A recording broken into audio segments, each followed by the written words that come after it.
i teini uma. Whātinonga le lei o le pule. E te tau suis fono uma o na pui a whātulanga la tau mata upu tō tino. Pi whaonga so se whamtalanga uma na maua mai o la tau tofi whare malo. Ma le pui si whaatinoina o so se malosi po pule na maua mai o la tau tofi whare malo. Mō na o le lelei o tangata Lautele. Ma pe a whai e tūla e mai o so se tūlanga tāla whea ngai. Ma se tūlanga moni e whete e na iai a ia. Pe i tūlanga tau tupe le sui su fono lava ia. Tupe whare tūla fono. Po se a ia se sui su fono e te tau o na wha maonia. E whaasila ina atu ma le whaia o so se la sanga. E ave e se ai se a whete na inga. Po le awai atu ilana feutanga inga tau pisinisi. Ma fe whaataua inga tau pisinisi. Mana onga whaapitoa mo minsta ma isi tangata o lo umia tofi whaale malo. O suis fono uma o lo umia tofi wha palemene. O so seitu a inga ua mana o mia e usita ia a toa a ia inga au tu. E peo na whaamtala inga i lunga ma e le te tau i lalo se tūla fono o se tūlanga o na whaia o so se whai unga. Po le tu ina atu o se malosi o so se itu a inga. Po le a lava e tu sai i se mata upo le a maua i se sui su fono. O so se wha poponga i ana mea tō tino. Po o so se wha manuyanga. Wha salanga. O le solia o le nei tūla fono lai titi o le a onu tango fia air komiti o tūlanga aloa ia. Ma mio tau aloa. Po e pei ona le a fuafuaina e le palemene. Mo le whaatinoina o le tautonga lau fionga le sui mamalu. O te wala uatu ina ia e a fio mai i nei luma o le laulau mo le whaatinoina o lau tautonga.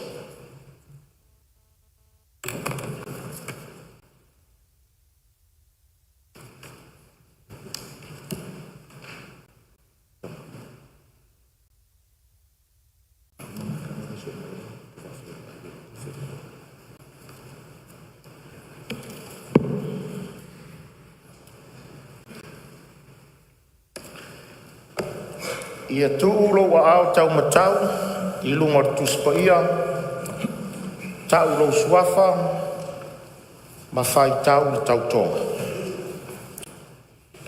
Wau, lau timu ia wale se vai, te tau tō i le tua e ona le malusi umalak, le au wha maoni, tau a veina tonu, e lo tonu wha maoni le malo tu tō tasi o Samoa. Ma o le a o wha tonu ina, ma le tatau wai, ma le wha maoni o kiute. E vea ai se sui us fono le palemene o Samoa. So ani mai le tua i artea. Alo whaftai ia, se whaasaini le sui moa.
Malelenga mai le au le malo.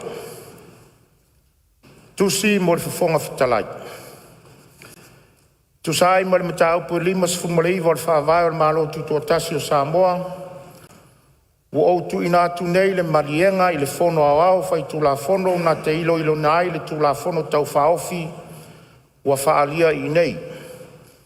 Tu la fono tau whaofi o le whaatu tau ino tupe lua afe luas fulmaleono, le lua afe luas fulmalefitu.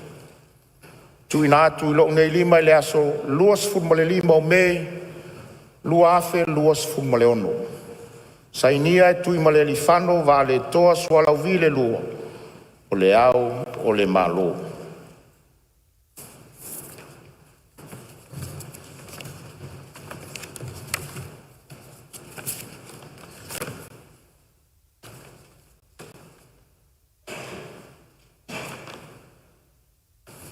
Fasilsilanga ma le taitai o le mota.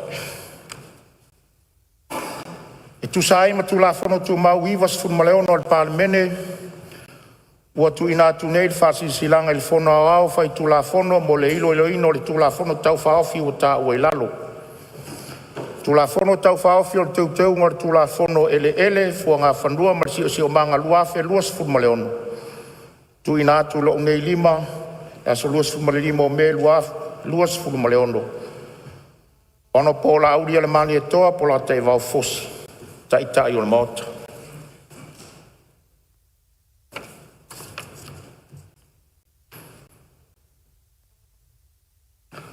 O lea ua e imalae le whaaletoa a le tane o le itu ma le ali o le itu. E pei o le mua whitalai a amalele. Ua noa foi le sai le tupu ina ua pale le au a ua loloma le whatipisi a le aunga. Au paia mamamalu o le fonouso a Samoa e le avea. O sa foi ma fai ngā e tausi vaatele ma pale whea ngai e le nofo a tula o le atunu. Vi ia le ali o lo tātou tapau sile au le malosi umalawa. O le atua e paia e mamalu ma e mamana foi. O ia ua mafuai ono tātou wheiloa i le nei tai au fōu, i le fia ma le ori. Foi peia le vi inga, o le whamanu ma le whanetanga ia te ia e whavavau. Tulonga le maualunga o le whaalepa usu ngā whono e fia o le atunu. O lupe na whaia mai le fui tulou, e momori le finangalo Samoa i upu whai o malo. I le fio lau fionga le taitai o le malo, lau fionga i le ri palemia. A fio le sui palemia ma minsta al kapeneta. Whapea le a fio mai o minsta langlango. Fio lau fionga i le taitai o le tuangai, whapea lau fionga i le sui taitai. A fio fionga i taitai fono ma sui taitai fono komiti wha palemene. Lau fionga le sui fono fitalai, ma sui fono uma al palemene lono sifuru ma le vada. O te whātalo whātu fo il pai o le tātou maota, le a fio mai ofisa whāwhai. A fio mai whārulunga o matanga ruenga ma whālapo tonga tu maotia si o tātou malo. Ma le mamalu le atunu o mawhai o na tātou mafuta. Whamalor so i fua manuia ma le langi mamaa. Whātalo whātu fo i whāwhonga tāpua i mai a Samoa, i ona tūlanga whālupe ina. I le awhio mai i ona ao se ia pā ia le whānau lalo vaoa si o tātou watunu. I le ngata i Samoa nei, ai whāpea fo i si o tātou, i so se tafa o le lalo langi. E whātalo whātu lau palemene le nei tai au fōu. Ma lor so i fua manuia ma le langi e mamaa. O tātou iai le amatanga o le nei foi tausanga wha palemene, wha malo le folau, malo le tauatai, malo le ono sai. Le nei aso ma le fou alo whaiwa le tātou maota, i alo whangia le atua usu ngā whono uma, wha afuru mai le langi lo utou fina ngalo, e sa ili ai malo mo na i o tātou i tū malo, ma sa moa ao te teli. Whamanuia tele le usu ngā whono le palemene le nei tai au. Manuia fo i le mai moa whaafonga mai. Ma tāpua i mai o si o tātou watuno.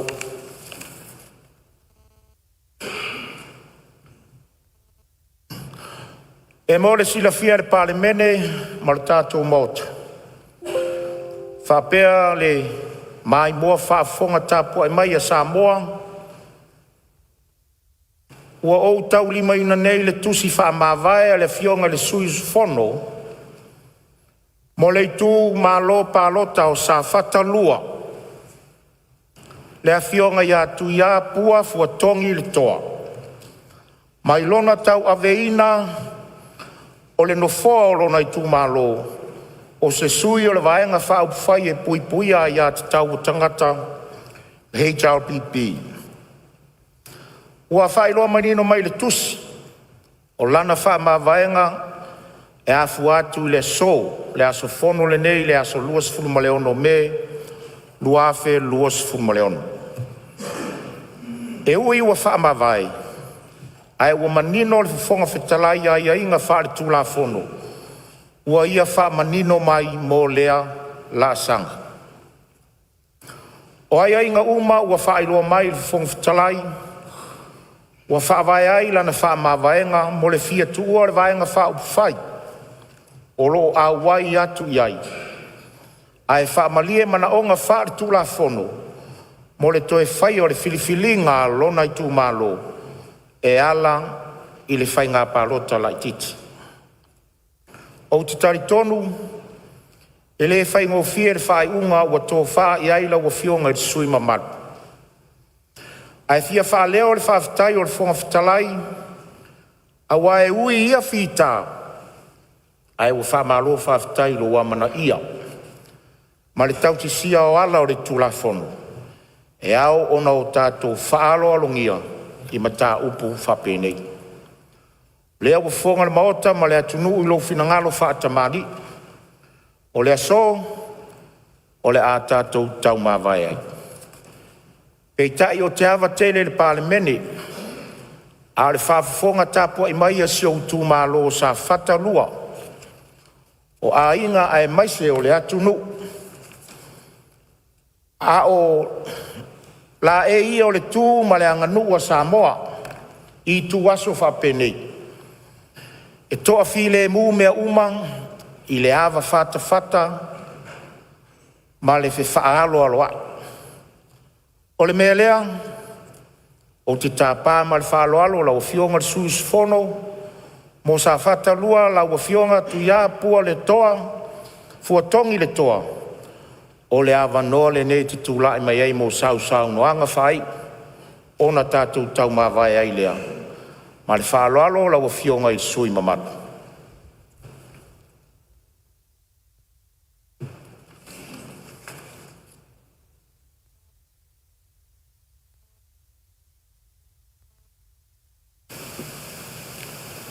Lau fionga le whangwhitalai. Ai le isi i lo wa ai tai. Au lava no tilo ma mātau ta whenga le pai. Ta whai vanuai lo tūlanga e mangalo ai so leo. Pane le no foi o le foa. Le e va tapo lau fionga le whangwhitalai. O le paia lava lea i le fio i lana fionga lau ma malu le malo. Le fionga e le tamataua ana o le tuia ana. Le fionga ia tui ma le li whano ma lana masiofu. Tulau. Whatulau atu i la fio a le whono sui tofia ma auto masiofu. Tulau. Patulau atu i lau fionga i le li pārmia.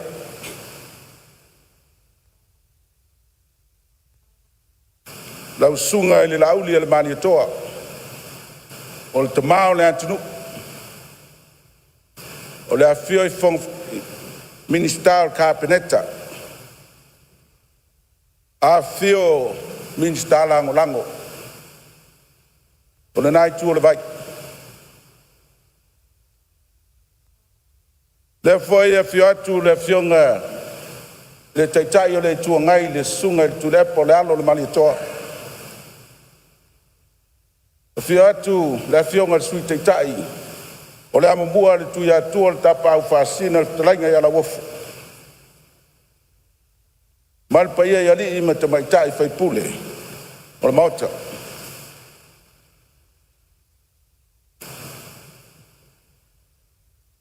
Pa ia tele lea o lo pui a wale e papa ao la fionga. I le whangwhitalai. Pa pera o fionga le sui whangwhitalai. E le whangalo ina e lo leo mas wham talanga. Le fio la o fionga le wham sinsili. O fionga le presidente o wham sinonga whnuma swafa. Ali i matamaitai wham sino ma le manu le wham sinonga.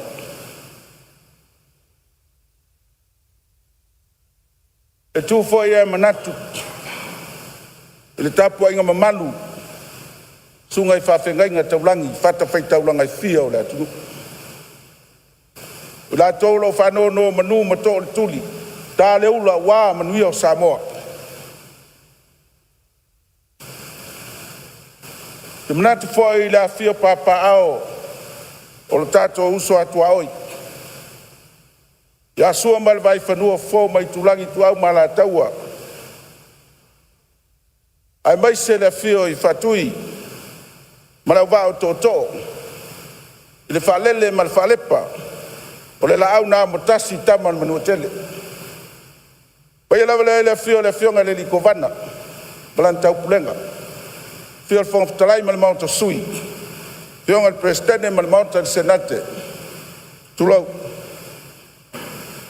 Patulau at foi la fio tama ainga mala tu tama pule ma tu bua tu au mala taua ainga le tai ma le va fonti tulau. Sa fata le ngalo e. O pai papai mo te fai toa. La fio le tu malo pele le nganga. Patulau at. Pai la fio le ainga sa tu mfono. O wala fio falfale unga tagifa. Fio lau fio ngal whaululunga ma le whasuanga le ainga. Ta pau tau se le tu malo. Le laltai a taulo niu mai tangata. Tino whatula ea sa whata. Ma upu ia te oe le ala taua. Tulau. Mai pa ia lo ngutu. Tau sa ili se manatu. Le meane wa warwhai le tai lea. Ai uruai vasa. Awal pa i o mauta lei. Man nei tai au. E le whaingo fia tai au wha penei lo tu malo. O le tai au. E wha leo ai le tua wha utasi. A se wha utautanga wo. E le tatu tu malo. Le lea la ufionga le whangwhitalai. O lau whase e tuangat. Ai le se ulo vai whanua. Au no whamanu ruat. Lau whiunga whangwhitalai. O le ase laa. Le ase tala na sas. I le tātou maafutanga. Marua vifana. Lau whiunga pārmia. Sui parmia ka peneta mal pai nai tu vai. La sa tu silsila. Wa ni tanga le seunga.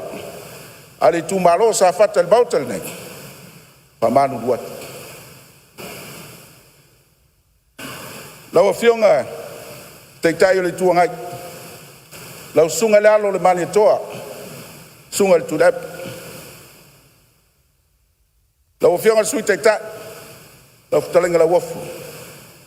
Ma le paia le vang fau fai a le tau pipi. Tau fa penei e le fai ngofie. E mutsia muia. A le mutsia fata. A wa fata le filinga. Tato murmuru a foi. Ma le taele o lo wanganga. Fama wala lo atuai. O lea, se tō whare nei tu malo. A se manatu ro tu atu. Pa malu ruatu. O lea foi se sasi o lo tangata. A se anga wale tau tamali ia le tātou mafutanga. A vei ai, nu le ina. Pa malu rutuai pa i tele. O le tātou vang whau whai. Samoa, pamalu wat. A faina sala se ngana, ai motu le fatua yupu mas fatu ngana, ale suyo le tu malo sa fata. Samoa ai mlau tapu inga famangal. Lo tu malo, sa fata lua, pamalu wat. Olea se malo si maseiloa. No tau ave ai, le no folo tai tu malo. No paus me wo ye no malos. O pulava, fai ele ngo si o tina. E pau ai o pea. Pa penasta um fenga. Lasta um fenga walo tatu tu malo. Fa manu luatu sa fatalua. La foi se a foi na langatila se yama se atu el fatu am soli inga por la foi le tu malo melea te vatu ai vai malo faanga el tatu tu malo la tatu fase tu angal ina fain family ina manonga o tu la fono tu maula mota ma tu la fono foi na palota Meleo te whapea tuai la wafionga le whonga whatalai. I le tai tu maus whamtalanga po te awa maa le tai aru nei. Paula whamtalanga. Wha malu ruatu la wafionga le whonga whatalai. La wafionga le sui whonga whatalai. Le aseanga le tau tamali ia. Le aseanga le tau lau silsila. I le no foia le mauta le dei tu malo. Batu vai malu puenga. Ia lo whangia le atua le whanausu. Maua sautofa. Maua sautofa fa foi ai mauta dei. La ufionga del palmia. Malo to. Malo fa to. Malo to pat. Awal tau tuaina o tatu tu. Ia lo fangia le tua. Le to fai la ufionga ma sui palmia. Le fio le capinetta ma mi instala ngolang. Yo moso mo alwanga. Yo sole al fau. Le to fa sai. Awani manio Samoa. O sautala le tu malo sa fata pe no faiat. A faia ngare nei swinga. I le faina maua o tatu tu malo fe alfani malo mai fatas. Wala vale mo.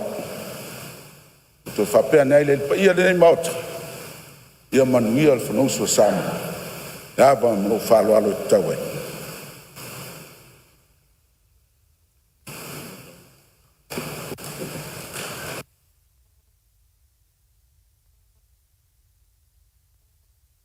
Tonga le whongatalai. Ia. Usama noa. Le lei o leo mata watu o leo tula e mai lau fionga te tai uri tua mai. Ia salo ai o sau noa ngai winga i le mafutanga fo. Ia sau noa ia lau fionga. Le fionga e o le atu le whamalo e le fionga. E le molia le tātou tauranga molia i le tua. E le neitai ao. O mia na whamonianga. A whanga solo le whanausu o Samoa. E o mawhoi ona e te pui le tapo tupo. Wa maru faru pelupe o le tātou mauta nei. E le fio lau fionga i palemia ma lau kapineta. E a whapena fōi la fio o sui malu le tātou palemene. Ai o loo tula atu lau fionga e le whonga whatalai. Nei mātou, nei le aiso mātou leo. Ia ona iai leo se si whaawinga ina e ese ai pe fōi o le whaamawanga le sui taruai. Sa mātou nofo. Ia mai le tau whai fōi se mātou upu. A le tai aule nei. Ia o tule ia tu e whaaleo le nganga whaamalo le sui. Sa mātou ngā lulu e whatasi. O le vaenga le nei o le vaenga e pui pui ai atu tau tangata. Me lea lo whionga ele sui o safata. Le ai tine tau wha malulu mai. Le tau wha malulu mai. Vaenga le pui pui awai atu tau e lo finangalo sa lotu. Whapena fo i le laitu. Mātou te pui pui a fo i ai atu tau. Le whionga le li palemia. Ma le mauta nei ma sa mo atoa. Le ua whaali lo finangalo. Sau na alu. A mātou whamanianga na. O tai au fo i sa o mai ai lau whamawhainga tustusia. Na vave ano te tali atu. Ua talia lau whamawhainga maleanga fifia. A mātou tua lalo. Le ua sui la wanga. E tau tua mal whamaon. E le pāle mia malana ka pena te marelai tū. Ua e fili. E te alu iai. Ia ana whapele o le mātou upu o mamana. E manuia la whainga malanga tātou toi whailoai. I le ola whapavau. Ia, marosa unoa e lau whionga i le teitai o le tuangai. Ia, e tusa fo lau saunoanga matango fie foi. I mō mafutanga whapenei o nanga i le whaingo fie i tuaso whapenei. Ua alu pepe whaiwai se foi le nei tae au le maota. Ia mamori atua i le nganga whaftai lau whionga le teitai o le tuangai. Whaftai saunoa e lau whionga sui mamalu sa whatalua. Whionga whaftalai. Ia, leo mata watu leo tula i mata i tai o le malo. Ia la tua tula wanoa lau whionga le lipani.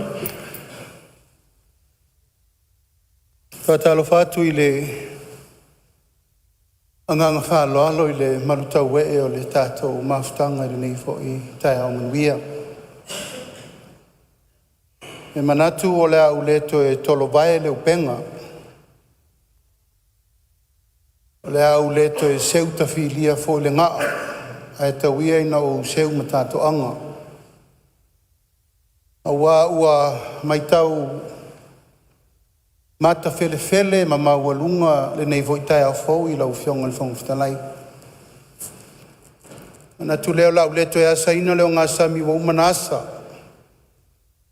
Pa ia na whaalangi, pa ia na whaalupe, pa ia na tutofa, a wale tātou whono usu le nei tai au i le au whionga le whangwhitalai. Nā whio le maota i o na tūlanga o Aotele o lewa maea o na Folasia le whaafonga le tunu. Whaafonga tāpua i mai fo i Samoa i o na tūlanga whaalupe. Wale tāpua i ngā maule, pa ia iainga ma lātou tama mo lātou wainga. Le usonga tu mō mapule, i tu au ma lātou wainga i le tai ma le wā o fonti. E le tupu so o tai au whapenei lau whionga le whangwhitalai. O ni tai ao tātou te whailoa i ai se tasi o suus whono whong. Ia e tātou tau mawai ma se suus whono ua wha mawai atu. Ma e le tu ua whaapo e wangala. Ia pe te tala whaatau sala o le pō upu ma tātou tala. A e le i whai atua se upu le tama le whale tu ia. Ano ua whai wholava la ngā lea ua whailoa i le whaatau tonga i le so. Pio suus fono filfilia. O le tu malo mai maunga tolu. Ia e mai ai watapu pa i o le tu malo leu tātou mafuta. Pa i ai tapa au mainga.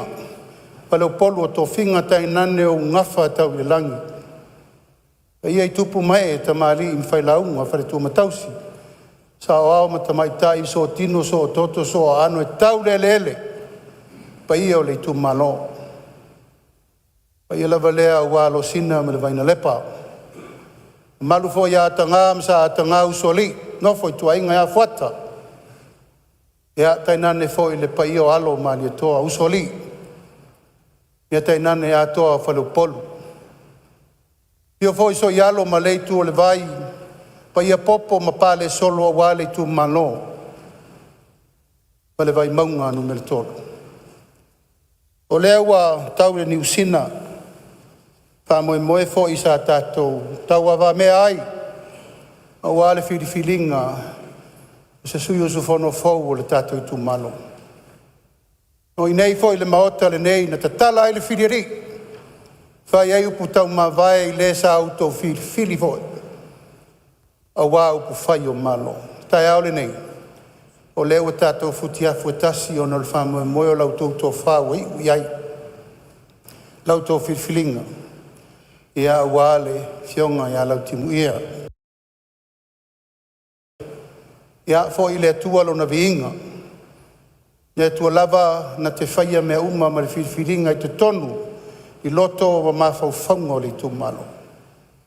Mātou whawhela i atu le ngang whālalo. Lau whionga i li i whaipule, ia sanga i maia ai o le tai a wāle ngā luenga leo wa tātou tau pule i ai i le whamoe moe ma lo walawina. Talo i le atua ma walau tau whaa. A tau te ngā rue whātasi i tau awa me ina o walo wala wina mō le palemene o Samoa.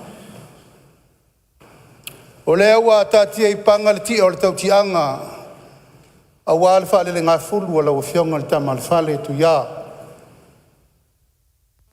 Le whaua sa unoa le taitai o le tua ngai o lou taitai. Tātou tau awa me ina, tātou whai o malo. Ina wa fili tātou e Samoa. Tātou te o mai e tau tua le tunu. Wa uma fōi o na whare le fulu le tu malo. Na mafu ai o na mafuta ma tātou whasoa ma tala noa le tō wha wa e iai le pa i o la inga sa tunu mafono. Whale whale o ngā tanifa. Ai nane le wha ulunga ma tapau tausi. E mamalu ia tau lau niu ma leitu tangata ne nofo i tua inga ia sa whata. O mamalu nā, tō whāle nā, tau tau tanga le nā, ma le manilenga le nā. O lea wa e usta i whātinu. O le tātou mai le maota, i le aini o tātou loto e whaia. O le me fina ngalo iai sa moa ma leitu malo, o le mena tātou te muri tai iai. O le so, o lea wa tātou talanoa wa yalo. O le fo wa e fo la sia le maota tu langa o le tofa wa i u yele tu malo. Tato ave le yuta. Le fo wa sa noa tu langa le vafa fenga yai o le tu ma le tu o le maota. Tato tau fai te talo i le tua. Ina ia manuia lo fa moi moi. Le mato te talo o ma le tua. E manuia ai o faiva. Aua nei la folo maa malo masor salo. O le palemene le nei, e fili e le atua tātou te o mai nei. Talitonu le talitonu ngare nā whaavai le nā na fili ai oe le amatanga i le uai no foinga. Le whatoa valu masina, talua ni tātou mafuta. E le se lape pe on sau no atu le fionga i le lipa, le taitai o le tua ngai, i atu i le epa. O mātou foi nā.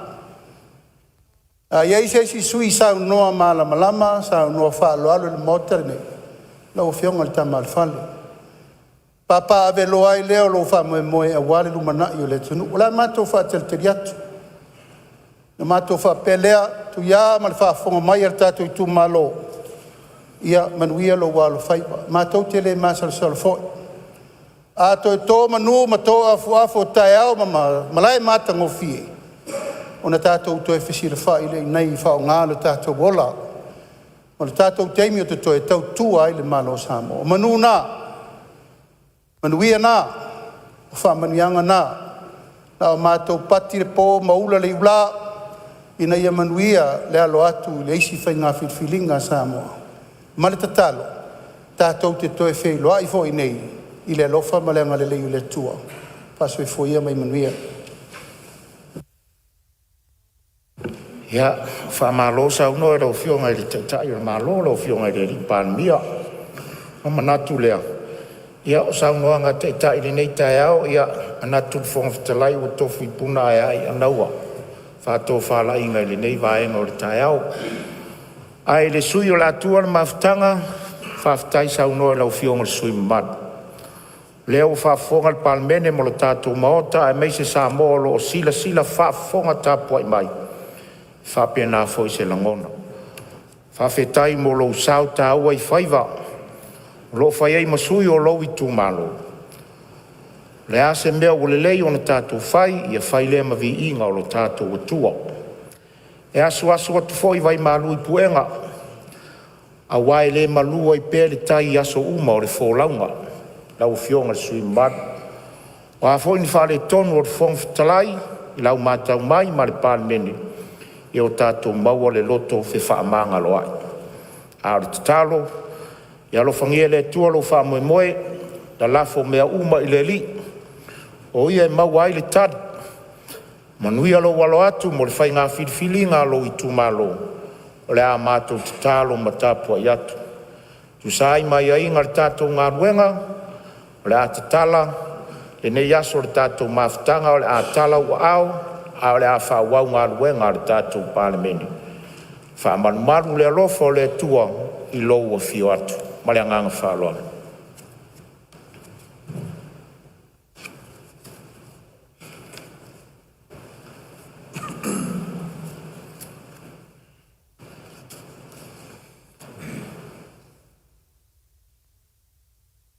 Tui nā tō pepa.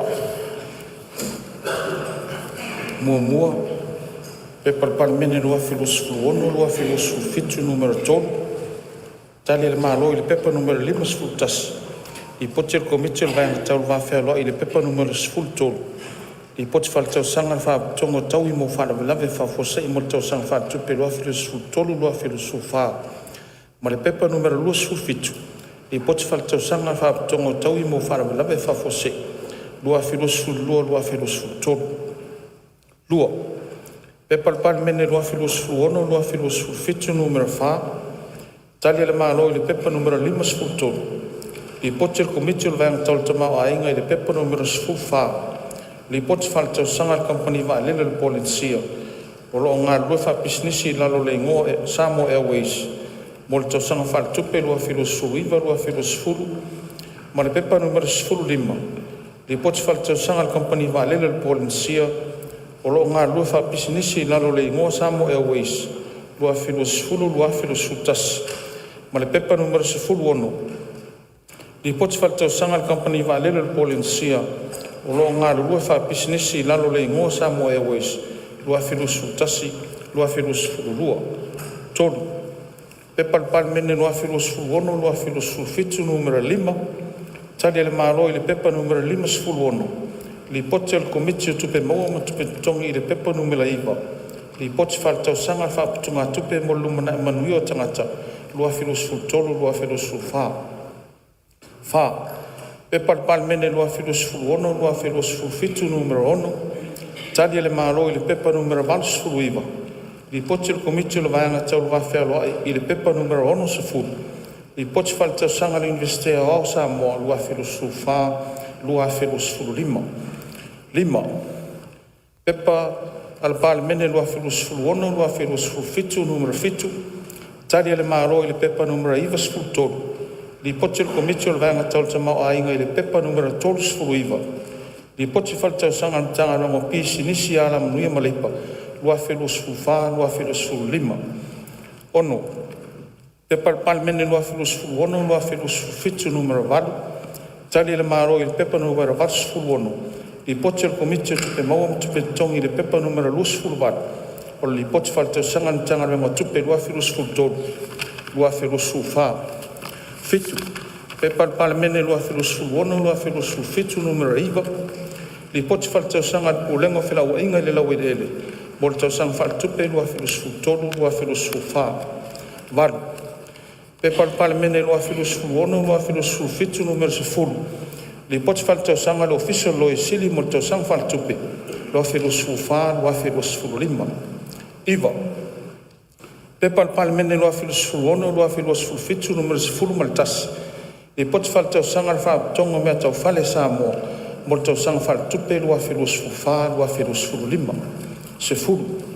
Pepa le palemene lua filosofu ono, lua filosofu fitu numero 10 ma le lua. Li poti whale tau sanga le tanga rongo tina ma tamaitai. Ati nea o nuu mafio anga maanga sota. Mo le tau sanga whale tupe lua filosofu wha, lua filosofu 5. 10 ma le tasi. Pepa le palemene lua filosofulu ono lua filosofulu fitu numero 10 ma le tolu. Li poti faletausaga le faapitoga i siua tausoifua sa moa mo le tausaga faaletupe lua filosofulu fa lua filosofulu lima 10 ma le lua. Pepa le palemene lua filosofulu ono lua filosofulu fitu numero 10 ma le fa.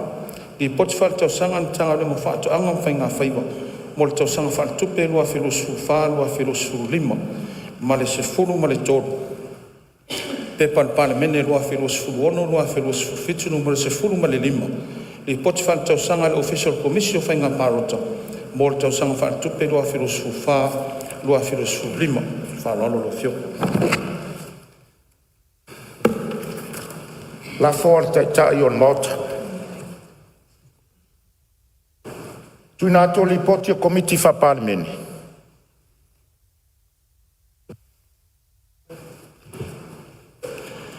Pepa le palemene lua filosofulu ono lua filosofulu fitu numero 10 ma le ono. Li poti o komiti o tulafono tomau tau faiga palota talesaga ma toafiga falefaavae. I le pepa numero 10 ma le iva li poti faletausaga a le komisi o lau faigaluega o galuega le malo mo le tausaga faaletupe lua filosofulu tolu lua filosofulu fa. Lua. Pepa le palemene lua filosofulu ono lua filosofulu fitu numero 10 ma le fitu.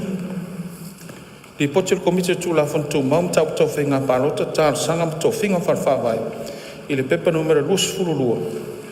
Li poti faletausaga le official commissioner o sulufaiga lua filosofulu tolu lua filosofulu fa. Tolu. Pepa le palemene lua filosofulu ono lua filosofulu fitu numero 10 ma le valu. Li poti le komiti tulafono tomau tau faiga palota talesaga ma toafiga falefaavae. I le pepa numero 23. Li poti faletausaga le ofisi tosi mavaega le malo lua filosofulu tolu lua filosofulu fa. Pepa le palemene lua filosofulu ono lua filosofulu fitu numero 10 ma le iva. Li poti le komiti tulafono tomau tau faiga palota talesaga ma toafiga falefaavae. I le pepa numero 25. Li poti faletausaga le official loiesili mo le tausaga faaletupe lua filosofulu lua lua filosofulu tolu ma le lua filosofulu tolu lua filosofulu fa. 5. Pepa le palemene lua filosofulu ono lua filosofulu fitu numero 20. Li poti le komiti tulafono tomau tau faiga palota talesaga ma toafiga falefaavae. I le pepa numero 21. Li poti faletausaga le tagaluega le palemia ma le kapeneta lua filosofulu tolu lua filosofulu fa. 6. Pepa le palemene lua filosofulu ono lua filosofulu fitu numero 28. Li poti le komiti tulafono tomau tau faiga palota talesaga ma toafiga falefaavae. I le pepa numero 22.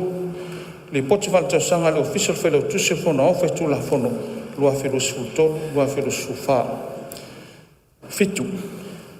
Pepa le palemene lua filosofulu ono lua filosofulu fitu numero 22. Li poti le komiti tulafono tomau tau faiga palota talesaga ma toafiga falefaavae. I le pepa numero 11 fa.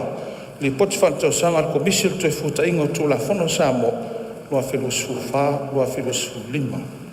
8. Pepa le palemene lua filosofulu ono lua filosofulu fitu numero 23. Li poti le komiti tulafono tomau tau faiga palota talesaga ma toafiga falefaavae. I le pepa numero 17. Li poti faletausaga le official commissioner o sulufaiga lua filosofulu fa lua filosofulu lima. 9. Pepa le palemene lua filosofulu ono lua filosofulu fitu numero 24. Li poti le komiti tulafono tomau tau faiga palota talesaga ma toafiga falefaavae. I le pepa numero 7. Li poti faletausaga le ofisi tausi mavaega lua filosofulu fa lua filosofulu lima. 10. Pepa le palemene lua filosofulu ono lua filosofulu fitu numero 25. Li poti le komiti tulafono tomau tau faiga palota talesaga ma toafiga falefaavae. I le pepa numero 7. Li poti faletausaga le pensione le palemene lua filosofulu fa lua filosofulu lima. 10 ma le tasi. Pepa le palemene lua filosofulu ono lua filosofulu fitu numero 21. Li poti le komiti tulafono tomau tau faiga palota talosaga ma toafiga falefaavae. I le pepa numero 7. Li poti faletausaga le tagaluega le palemia ma le kapeneta lua filosofulu fa lua filosofulu lima. 10 ma le lua. Pepa le palemene lua filosofulu ono lua filosofulu fitu numero 27. Li poche le komite tu la fontu mau tau tau whenga pārota tāl sanga mo tau whinga whawhawai. I le sā roa rua lima pārua. Tu la fono teu teu mo le whawhai rua lima whasisi langa le amata whamaluina. Ma le sā rua lima pārtolu. Tu la fono teu teu mo tu la fono whanua ma sofa rua lima.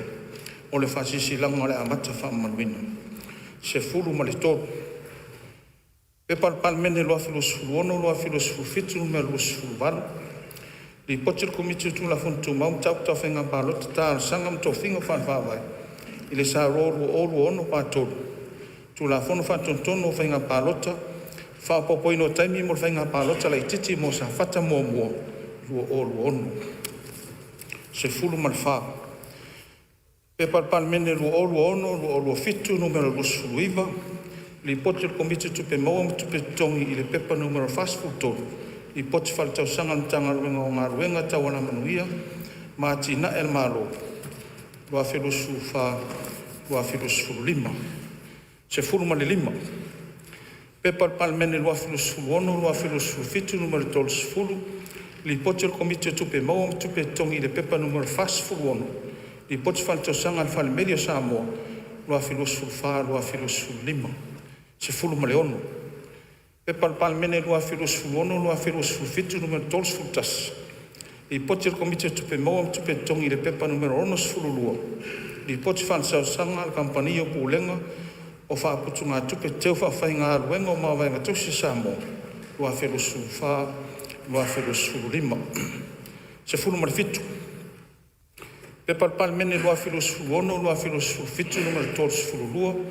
Li poche le komite tupe maua tupe tongi le pepa numero ono sifuru tolu. Li poche whaletausaga le pulenga o tupe whaavao māloa Samoa. Lua filosofulu wha, lua filosofulu lima. Se fulu ma le watu. Pe palemene lua filosofulu ono, lua filosofulu fitu numero tolu sifuru tolu. Li poche le komite tupe maua tupe tongi le pepa numero ono sifuru iwa. Li poche whaletausaga le tagalonga tupe lua filosofulu wha, lua filosofulu lima. Se fulu ma le iwa.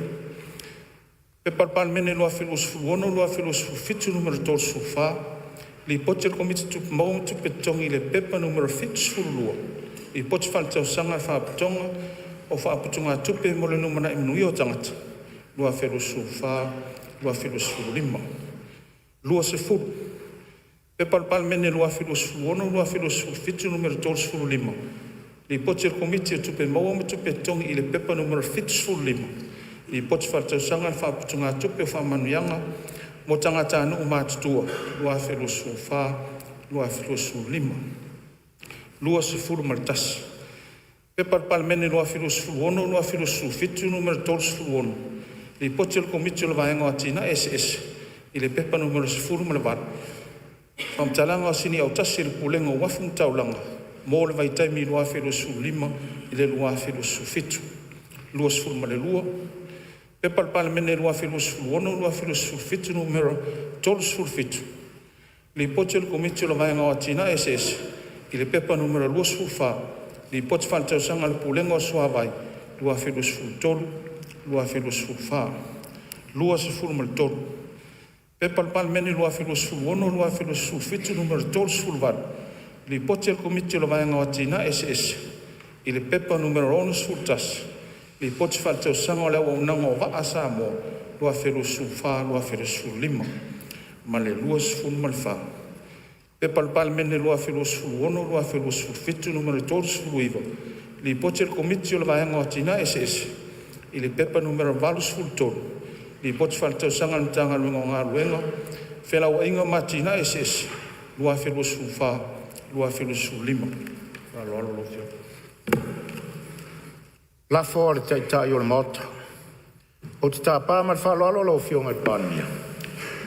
O whionga le whaotalai o te tūla i le awa ma le FONOTAGA whaatu i le lafo.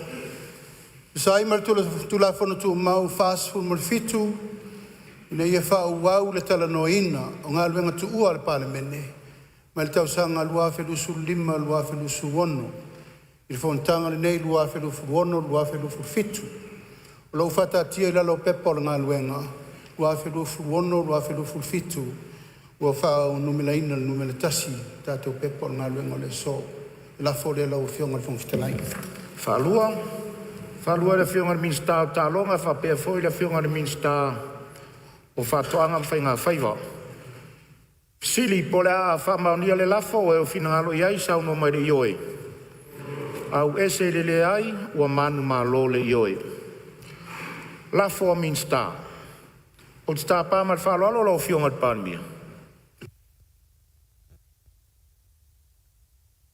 Lai, o tula iatu le ava ma le whaalo le tele tawai.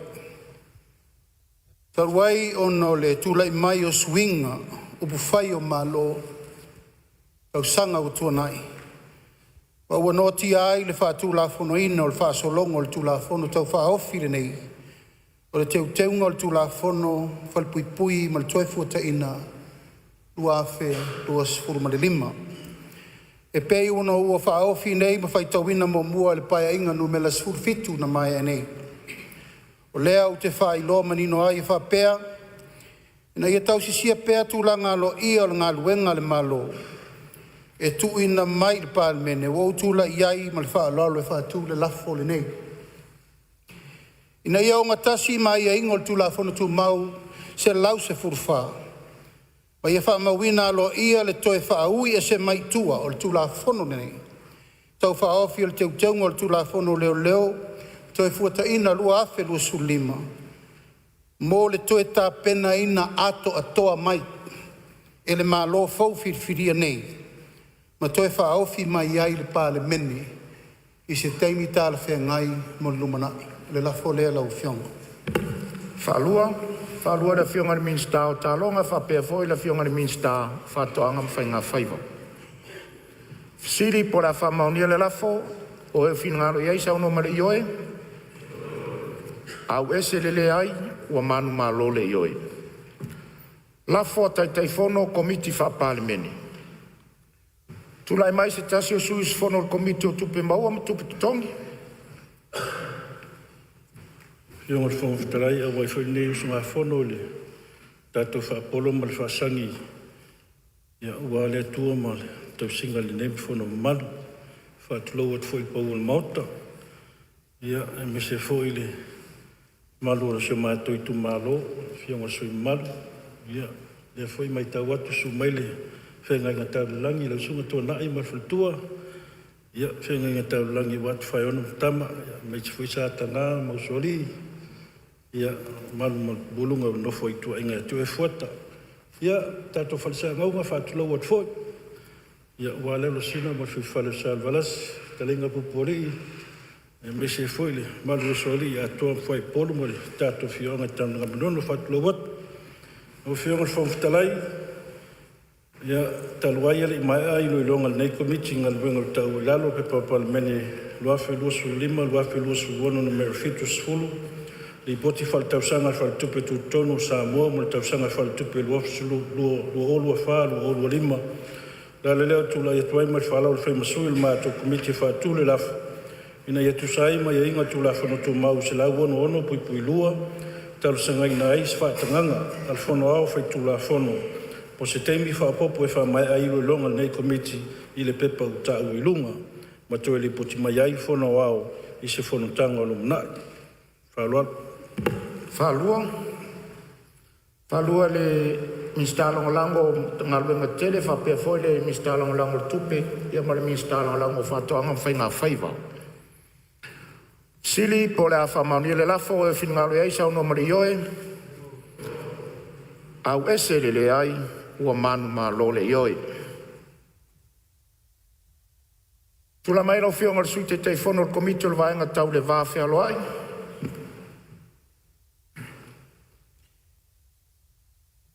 Tau whionga le whangwhetalai, tula i atu ma le awa tele, ni tai au. Pai mawhawhonga o le te whono ma le komiti. E talu ai ele i mai ale lei i loilonga le nei komiti o ngā ruenga. E peon tau e lalo mo mua pe palemene lua afe lua lima lua afe lua ono, me la ono suma le ono. Di poti fal tau sanga al fala putunga whawai tau whātunga. Samoa, mo le tau sanga fal tupe lua afe lua wha, lua afe lua lima.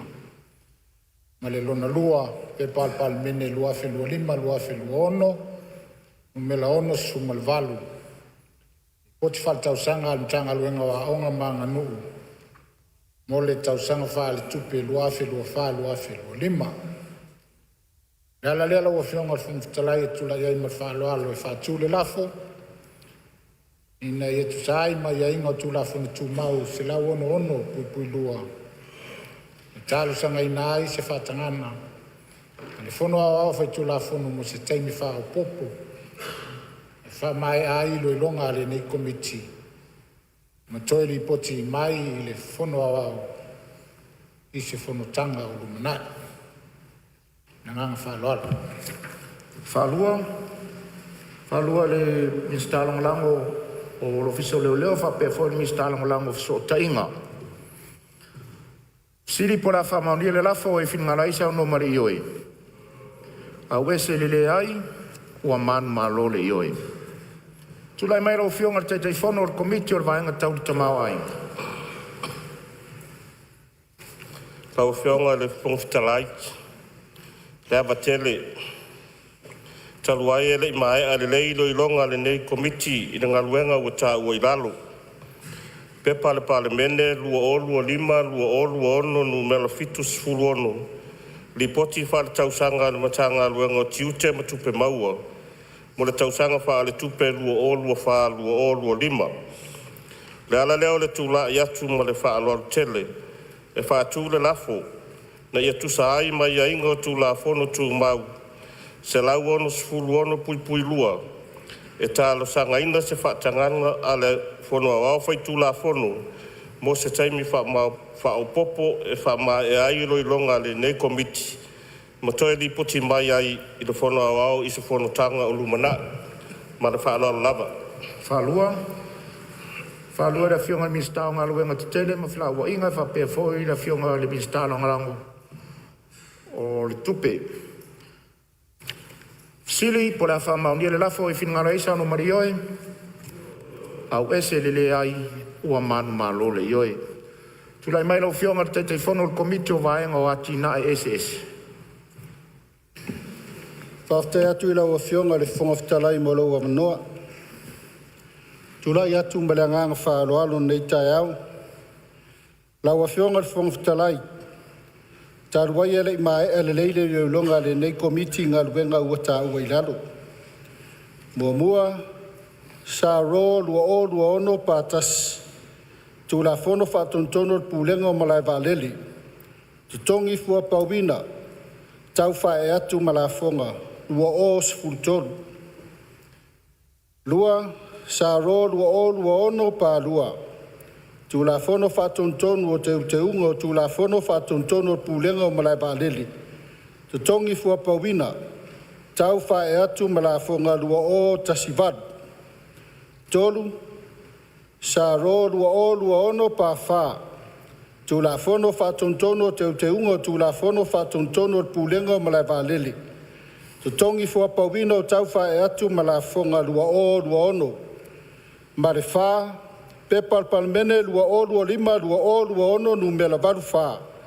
Le poti fa tausanga mtanga luenga o puna oa fa natura marsia si o manga. Mo le tausanga fa le tupe lua fa lua lima. O le ala le tula ia tuai melangang fa lalo e fa tulafu. Ina ia tu sai ma ia ingo tu la fon tu mau. Se lau ono pui lua. E talo sanga ina ai se fatananga le fono au fai tu la fono. Mo se taimi fa popo e fa mai ai lo ilonga le nei komiti. Ma toi li poti mai ai le fono au i se fontanga lumana i malanganga fa alo. Falua le fionga le minstao talonga i fa pe foi le fionga le minstao lango of sotainga. Siri por la fama ni le lafo e fingalo ai sa no mari yoi. Au ese le ai ua manu malo le yoe. Ngaluenga o le aso tau le malo. Fai taunga tu la fono tau faofi. Momua tu la fono tau faofi o fa tau ino tupe. Lua afe luas fumaleono, lua afe luas fumalefitu. Ilona fai taunga mua. O te tāpā mar whaloalo lau whionga le minsta o tupe.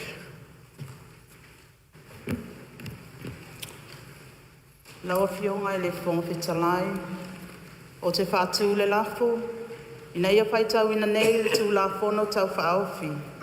O le whātau ina o tupe, lua olua ono, lua olua fitu, I lona whaitaunga mua mua. Whalua le whionga le minsta o tālonga, whapea fwoi le whionga le minsta o whatoanga, whainga whaiva. Siri. Pora whaitau ina nei le tūla whono tau whaofi, o le whātau ina o tupe lua awhi luas fumare ono, lua awhi luas fumare fitu lona whaitaunga mua mua, o eo whinangano I eisa au noa mare I oe.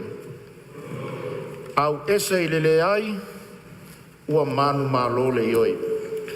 Stula whono I whātanga ina ai whātau ina o nisi o whainga o tupe, ma whāputunga tupe na tanga ronga tupe.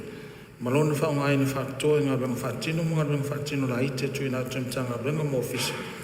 Ngā ruenga whātino e tui nātua isi waenga, ma ngā ruenga o whai ewe msui il maro, mō le tau sanga whātupe whai wine la stolu sfulu i oni lua whilu sfu fitu, tau sanga whātupe lua whilu sfu ono, lua whilu sfu fitu.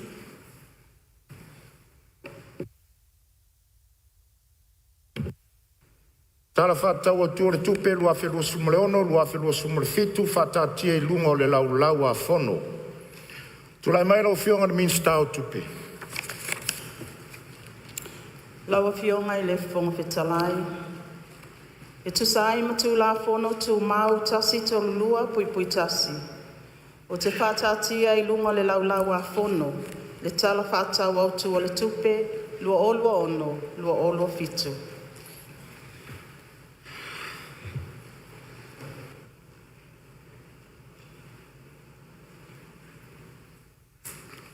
Tula whono tau whaofi o le whātatau ina o tupe lua awhi luas fumale ono, lua awhi luas fumale fitu. Lafo mo le whaitaunga whālua. Tula maira o whionga le minsta o tupe. Laua fionga I le whongwhitalai, o te whātū le lafo. Ina ia whaitau ina nei le tū la whono tau whaofi. O le whātau ina o tupe, lua olua ono, lua olua fitu. I lona whaitaunga whaalua. Whaalua le whionga le minsta o tālonga, e whapea fwoi le whionga le minsta o whatoanga, whainga whaiva.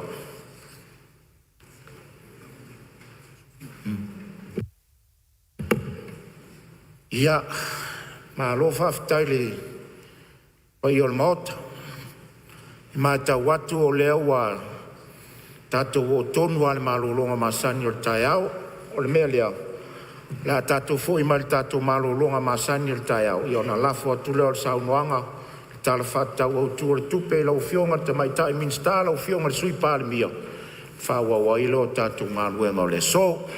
O te whasisilato o le whatatia ese ngaluenga al palemene, o lana malolonga masani o le tai au.